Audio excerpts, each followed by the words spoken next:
जिन्हें मृत्यु से भय नहीं है। क्षत्रियों के वंश में एक परपुरंजय नामक राजकुमार हुए। एक बार वे आखेट के लिए वन में गए। वृक्षों की आड़ में से उन्होंने कुछ दूरी पर एक मृग के शरीर का कुछ भाग देखा और वाण छोड़ दिया। पास जाने पर उन्हें पता लगा कि मृग के धोखे में उन्होंने मृग चर्म ओढ़े एक मुनि को मार डाला है। इस ब्रह्म हत्या के कारण उन्हें बड़ा पश्चाताप हुआ। दुखित हृदय से वे अपने नगर में लौट आए और अपने पिता को सारी बात सच सच बता दी।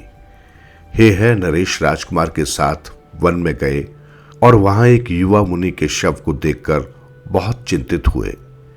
उन्होंने पता लगाने का प्रयत्न किया कि वे मुनि किसके पुत्र या शिष्य हैं। ढूंढते हुए है नरेश वन में महर्षि अरिष्टनेमा के आश्रम पर पहुंचे। ऋषि को प्रणाम करके वे चुपचाप खड़े हो गए।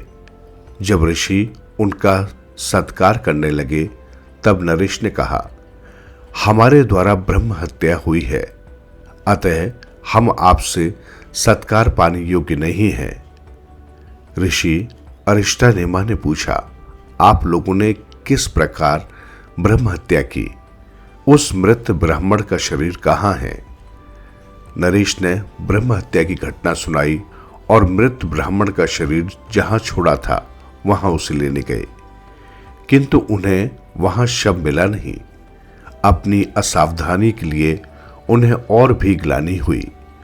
उन दोनों को अत्यंत दुखित एवं लज्जित देखकर ऋषि ने अपनी कुटिया से बाहर अपने पुत्र को बुलाया और बोले, तुमने जिसे मार डाला था वो यही ब्राह्मण है। ये तपस्वी मेरा ही पुत्र है। नरेश आश्चर्य में पड़ गए। उन्होंने पूछा, भगवान ये क्या बात है? ये महात्मा फिर से कैसे जीवित हो गए? ये आपके तप का प्रभाव है या इनमें ही कोई अद्भुत शक्ति है? ऋषि ने बताया, राजन, मृत्यु हमारा स्पर्श भी नहीं कर सकती। हम सदा सत्य का पालन करते हैं। मिथ्या की ओर हमारा मन भूलकर भी नहीं जाता। हम सर्वदा अपने धर्म के अनुसार ही आचरण करते हैं, अतः मृत्यु से हमें कोई भय नहीं है। हम विद्वानों तथा ब्राह्मणों के गुण ही प्रकट करते हैं, उनके अवगुण पर दृष्टि नहीं डालते। अतः मृत्यु से हमें डर नहीं है।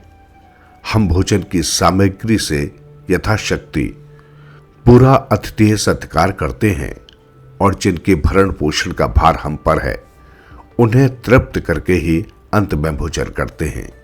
इसी से मृत्यु हम पर अपना बल नहीं दिखा सकती। हम शांत, जितेंद्रिय और क्षमाशील हैं। हम तीर्थ यात्रा और दान करते हैं तथा पवित्र देश में रहते हैं, इसलिए हमें मृत्यु का भय नहीं है। हम सदा तेजस्वी सत्पुरुषों का ही संग करते हैं, इसलिए हमें मृत्यु का खटका नहीं है। इतना बताकर ऋषि ने नरेश को आश्वासन देकर विदा किया।